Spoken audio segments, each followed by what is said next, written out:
ఆ కథ విషయంలో రామారావు గారిని కలిశారండి ఆయన బాలయ్య బాబు సినిమా చేసే విషయంలో ఏమన్నా అప్పుడు ఏమైనా కలవలేదు అసలు లేదు కథ ఆయనకి చెప్పడం కానీ ఇట్లా బాలయ్య బాబుకి మ్మ్హ్మ్. బాలయ్య బాబుకి చెప్పడం అండి అప్పటికి ఆయన అంటే పూర్తిగా దీంట్లో అవును పాలిటిక్స్లో ఇన్వాల్వ్ అయి ఉన్నారు అండ్ ఈ కెనాట్ స్పేర్ దట్ టైం. మ్మ్హ్మ్. అది ఆ ప్రొడ్యూసర్కి ఏదో టెక్నికల్ కాంప్లికేషన్ ఉందండి ఒక సబ్జెక్ట్ పరంగా. ఓకే దానికి ఈయనతో పాటు వెళ్ళాను నేను. మ్మ్హ్మ్.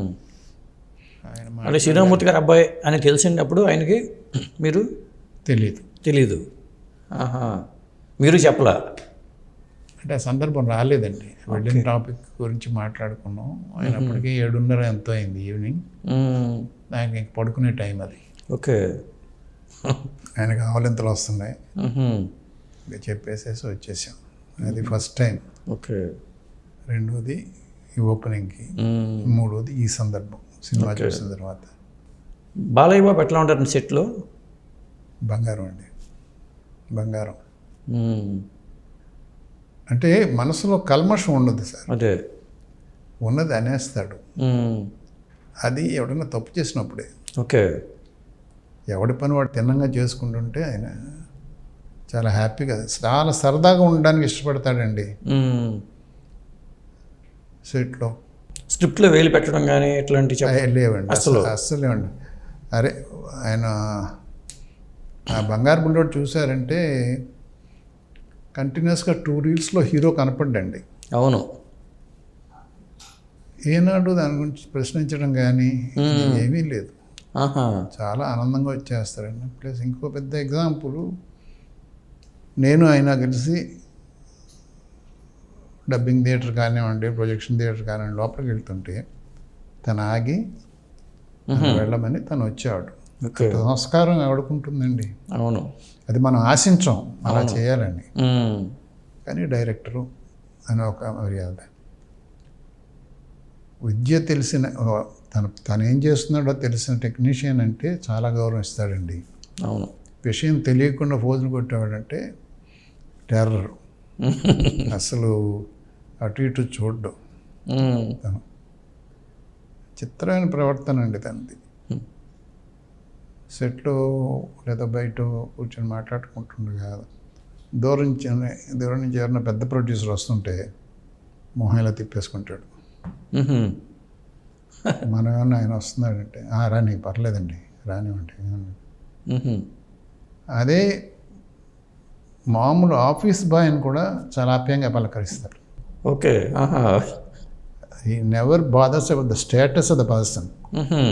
ఆ పర్సన్ క్యారెక్టర్కే విలువిస్తాడండి. మ్మ్హ్మ్.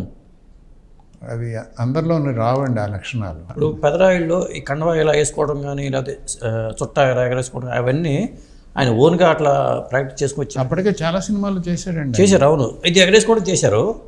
చుట్టుతో కూడానండి, ఆ, చుట్టు కూడా చేశారు. అదే అది మ్మ్హ్మ్. ఆయనకి ఆ స్టైల్సేనండి ఆయన్ని అవును నిలబెట్టింది. వ్యక్తిగా చాలా మంచి వ్యక్తి, మ్మ్హ్మ్. చాలా మంచి వ్యక్తి. ఇక మన తెలుగు హీరోలోనండి ఎన్టీ రామారావు గారు శత జయంతి ఉత్సవాలు ఘనంగా జరిగినాయి. మరి 1923లో పుట్టారైనా మరి 100 ఏళ్ళు అయిపోయింది. ఈ సందర్భంగా ఏంటంటే అసలు అన్న ఎన్టీఆర్ గారికి మీ నాన్నగారు కూడా పినిశెట్టి శ్రీరామూర్తి గారు కలిసి వచ్చిన అదృష్టం కానీ మరి రాజు పేద కానీ ఇలాంటి సినిమాలు కొన్ని చేశారు. ఆయనతో మీ నాన్నగారికి ఉన్న అనుబంధం కానీ పరివర్తన అండి సినిమాలు. నాన్నగారికి మంచి అనుబంధం ఉండేదండి. అంటే నాన్నగారి డైలాగులు అంటే ఆయనకి నచ్చేవి. కొన్ని కాంపౌండ్ సెంటెన్సెస్ ఉండేవి. ఈయనైతే తేలిగ్గా ఊది పడేస్తాడు. కొందరు ఆర్టిస్టులు కొంచెం కష్టం అవుతుంది. అవును. సో వాళ్ళిద్దరికి ఆ రకంగా కొంచెం మంచిదే ఉండేది. వ్యక్తిగా నేను బాగా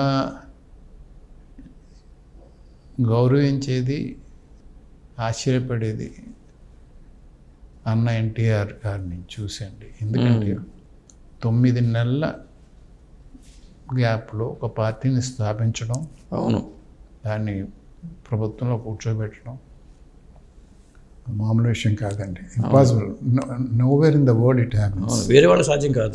అసాధ్యం అండి, అసాధ్యం. రెండవదండి, మా కాలేజ్ డేస్లో వాటిలో మేము కొంచెం ఎడ్యుకేషన్ టూర్ అయ్యి బాంబే ఆ సైడ్ వెళ్ళినప్పుడు మద్రాసి అనేవాళ్ళు. మ్మ్. సబ్ మద్రైస్ ఏరియా అనేవాడు. ఓకే. అంటే ఒక ఆంధ్రుడు తెలుగు అనేది లేదండి. మ్మ్. Almost all the South Indians are Madrasis for them. Okay. ఈయన మనకు సీఎం అయిన తర్వాతే తెలుగు అంటే ఏంటి, తెలుగు జనం అంటే ఏంటి, తెలుగు భాష అంటే ఏంటి అనేది ప్రతి ఒక్కడు గుర్తించాడండి. అంత పవర్ఫుల్గా ఆయన వెళ్ళాడు అక్కడ దాకా లీడ్. అవును. సో తెలుగుకి ఒక జీవితాన్ని ఇచ్చాడండి నన్ను అడిగితే ఆయన. తెలుగు ఎప్పుడు గొప్పదే, కానీ దాన్ని ఇంకా ఎక్కువ అవును. జనాభా గుర్తించేలాగా తెలుగుడి పరువు కాపాడాడు ఆయన. మ్మ్. ప్లస్ బోళా మనిషి నేను విన్నదండి. మీరు ఎప్పుడు కలిసారు ఆయన్ని? మీ నాన్నగారితో ఎప్పుడన్నా? లేదండి, నాన్నగారితో ఎప్పుడూ లేదు. మ్మ్. మాకేంటంటే కలవకపోయినా ఆల్మోస్ట్ డైలీ అనుబంధం ఉండేది. దాసనారాయణ గారు మా గురువు గారి ఇల్లు ఆయన ఇంటి ఎదురుగుండా. అవును. ఈయన మేము డిస్కషన్లో కూర్చునే వాళ్ళం, మాకు 2 అయిపోయేది మ్మ్. ఆల్మోస్ట్. అది ఆయన లేచే టైం. ఆహా. రామారావు లేచే టైము. లేచి ఆ టైంలో ఆయన వ్యాయామం స్టార్ట్ చేసుకునేవాడు. మ్మ్. అది సో ఆ రకంగా అస్తమానం ఆయన గురించి అనుకుంటూ ఉండేవాళ్ళం. ఆహా. నేను కేవలం 3 సార్లు కలిశానండి. మ్మ్. ఫస్ట్ టైం ఆయన ఇంటి దగ్గర చెన్నైలో ఉన్న ఇంట్లో. అంటే బజులా రోడ్లో ఉందండి. కాదండి, మ్మ్. తాజ్ వెనకాల ఉండేది. రంగరాజపురం ఏదంటారు. రంగరాజపురంలో ఉంది. అది వాళ్ళ త్రివిక్రమరావు గారు ఉండేవారు అందులో. ఓకే. అక్కడ ఈయన ఉండేవారు కాదు. మ్మ్. తాజ్ వెనకాల ఉండేదండి ఓకే. ఇల్లు. అందులో ఉన్నారు నేను కలిసినప్పుడు. మ్మ్. నేను ఇంకో ప్రొడ్యూసర్తో పాటు వెళ్ళాను. ఏ సందర్భం అది? ఆయన సబ్జెక్ట్ ఒకటి రామారావు చెప్పడానికి ఓకే. నన్ను కూడా తీసుకెళ్ళాడు ఇంకొంచెం ధైర్యం కోసం, అంతకంటే ఇంకేం లేదు. ఓకే. దాని తర్వాత రెండవసారి పెదరాయుడు ఓపెనింగ్ అండి. మ్మ్. మూడోసారి నేను మర్చిపోలేండి అది. పెదరాయుడు చూసిన తర్వాత చిన్న గెట్ టుగెదర్ లాగా పెట్టుకుంటే అక్కడ నేను చంద్రబాబు నాయుడు గారితో మాట్లాడుతున్నా. మ్మ్. అప్పటికి ఆయన మినిస్టర్ అదేం కాదండి. అవును. మామూలుగా ఆయన ఇంట్రెస్ట్గా ఏదో అడుగుతుంటే చెప్తున్నాను. వెనక నుంచి ఎవరో వచ్చి భుజమే చేశారు. చూస్తే పెద్ద ఆయన, బ్రదర్ మీతో సినిమా చూశాక మీతో నాకు కూడా ఒక సినిమా చేయాలని ఉంది బ్రదర్ అన్నారైనా. అది నాకు ఆస్కార్ అవార్డుతో సమానమైన ఆ రోజునే చెప్పుకున్నానండి నేను. అంతటి మహానటుడు నీతో ఒక సినిమా చేయాలని ఉంది బ్రదర్ అన్నాడంటే వాట్ ఎల్స్ యూ నీడ్. అవును. అది ఆ 3 సందర్భాలను కలిశాను. మ్మ్. కానీ నాకు అదృష్టం కలగలేదు. కానీ మ్మ్. బాలయ్య బాబుతో 2 సినిమాలు చేయడంతో ఆ లోటు కొంత తీరింది నాకు. అదే. మ్మ్. ఈయన సేమ్ బోడా, అవును. కల్మషం లేని మనసు, మంచి వ్యక్తి. ఇంకోటి ఏదో పెద్ద హీరోతో స్టార్తో వస్తున్నారని చెప్పి అది వార్తలు వస్తున్నాయి, రకరకాల వార్తలు వస్తున్నాయి. అవునా? మన బాలకృష్ణ గారికి అగేన్స్ట్గా చేస్తున్నాను నెగిటివ్. అది నేను కరెక్ట్. ఆ సినిమా గురించే మీరు అఖండ 2 అఖండ 2లో చేస్తారు. అఖండ 2 అది బోయపాటి గారే కదా. ఎందుకంటే ఆయనే పిలిచి చెప్పారు అదే చేయమని చెప్పి. ఇదే ఎందుకంటే నేను ఏదనుకుంటున్నా కానీ బోయపాటి గారి సినిమా సరైనోడి తర్వాత మళ్ళీ బోయపాటి గారితో అఖండ 2 నేను వాళ్ళు వచ్చి చెప్తే తప్ప నేను పెద్ద పట్టించుకోనండి. నా పరంగా ఈ స్టేజ్లో వాడికి ఏ రకమైన హెల్ప్ లేదు. వాళ్ళు ఆశించట్లా. అదే అంటే ఆల్మోస్ట్ నేను రిటైర్ అయిపోయాను.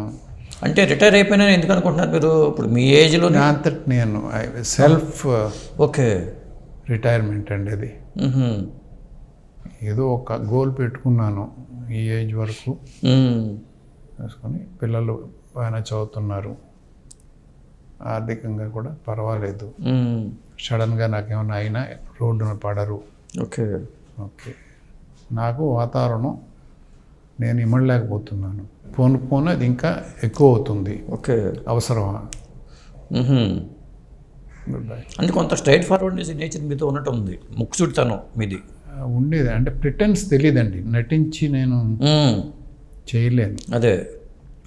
అదే కొంచెం అస్తమానం మానసిక స్ట్రగుల్ ఎక్కువ ఉండేదండి. ఓకే. Mental struggle. అలాంటి సిచ్యువేషన్లు ఏమైనా ఎదురైనప్పుడు ఓకే. మనకున్న రూల్స్ని బట్టి మనకున్న పద్ధతులను బట్టి అది వ్యక్తం చేయకూడదు. ముఖ్యంగా మీలాంటి డైరెక్టర్ల దగ్గర హీరో ఇన్వాల్వ్ అయిపోయాడు అనుకోండి, ఇంకా ఇబ్బంది పడతారు. అవన్నీ జరిగినాయండి. ఒక సినిమాకి ఒక పెద్ద హీరో పేరు ఎందుకులేండి, ఈ రకంగా కొంచెం మోతాదు బాగా మించిపోయేసరికి చెప్పేశాను, ఈ రోజు వరకు నేను డైరెక్ట్ చేస్తున్నాను ఈ సినిమా, ఓకే, రేపు మీరు ఎవరితో చేసుకుంటారో చేసుకోండి, లెటర్ నేను ఇచ్చేస్తాను, నా పర్సనల్ రీజన్స్ వల్ల నేను చేయలేకపోతున్నానని చెప్పేసి వచ్చేసాను. ఓకే. ఎక్కడి నుంచి, బెంగళూరు నుంచి చెన్నై వచ్చేసాను. ఒకరోజు తను చేసుకున్నాడు, తర్వాత వచ్చింది కబురు రమ్మని, ప్రొడ్యూసర్ వాళ్ళందరూ వచ్చి రిక్వెస్ట్ చేసి తీసుకెళ్ళారు. అదేనండి, అంటే కాదు తప్పండి, ఎవరి పని వాళ్ళని చేసుకొని ఇప్పుడు ఆ డైరెక్టర్ పేరు పోతుంది కదండి, సినిమా ఫ్లాప్ అయితే పలా ఇంత హిట్ ఇచ్చిన డైరెక్టర్ సింపుల్గా డైరెక్టర్ మీద వేస్తారండి. అదే what non sense they did in between they don't expose, పైకి జనానికి కూడా తెలీదు, బలయ్యేది డైరెక్టర్. అది చాలా తప్పండి, చాలా తప్పు. మీకు నమ్మకం లేకపోతే డోంట్ కమిట్ టు హిమ్. ఇంకా 100 మంది ఉన్నారు, కాదు కదా. ఆ మనిషి మీద నమ్మకంతో పెట్టుకుని తర్వాత మీరు దాంట్లో దూరి ఈ సజెషను ఆ సజెషను ఇది ఇలాగొద్దా అలాగా అంటే, ఈ డైరెక్టర్కి ఏంటంటేనండి బిగినింగ్ నుంచి ఎండ్ దాకా ఒక గ్రాఫ్ ఉంటుంది, మైండ్లో ఉంటుంది. అందులో మధ్యలో ఏదైనా సడన్గా చేంజ్ చేయాలంటే కుదరదు. అవును, ఆ ఫ్లోలో రావాలి, దాంట్లో ఇముడుతుందా లేదా చూసుకోవాలి. అవును, ఆ ప్రాక్టికల్ ప్రాబ్లమ్స్ వాళ్ళు ఆలోచించలేరు. అవును, నేను హీరో చెప్తే కూడా ఏం పట్టించుకోలేదు, వాళ్ళు అనుకున్నదో చేస్తారు. ఎక్కేసే వాళ్ళు ఉంటారు, బయట పొలాలు పెట్టేవాళ్ళు ఉంటారు. దానికి ఏం సమృద్ధిగా ఉన్నారు మన తెలుగులో, తెలుగేం కదా తమిళ్లో కూడా. అది దాన్ని అవాయిడ్ చేయలేం. అవును, మనం ఎంటర్టైన్ చేసినంత వరకు అలాంటి వాళ్ళు ఉంటానే ఉంటారు. అదే రజనీకాంత్ గారు ఉన్నారంటేనండి, ఆయన దరిదాపుల్లోకి రానే ఒకటి ఇలాంటి వాళ్ళని. ఈ మేకప్ అసిస్టెంట్లు వీళ్ళు కూడా ఎంతవరకు అంతవరకే, ఓకే, ఎక్స్ట్రా మాటలు మాట్లాడకూడదు, ప్రశాంతంగా ఉంటున్నాడు ఆయన. డైరెక్టర్కి ఏమైనా సజెషన్స్ అని ఇస్తారండి ఆయన పోనీ? అది నాట్ ఆన్ ద సెట్స్ అండి, స్క్రిప్ట్ స్టేజ్లో తనకున్న కొంచెం పొలిటికల్ టచ్తో ఈ డైలాగులు ఏమైనా ఇక్కడ ఇలా పెడితే బాగుంటుందేమో, ఓకే, ఇది ఇలా చేస్తే బాగుంటుందేమో అనే సజెషన్స్ స్క్రిప్ట్ స్టేజ్లోనే వస్తాయండి. Okay, not after entering on to the sets. అది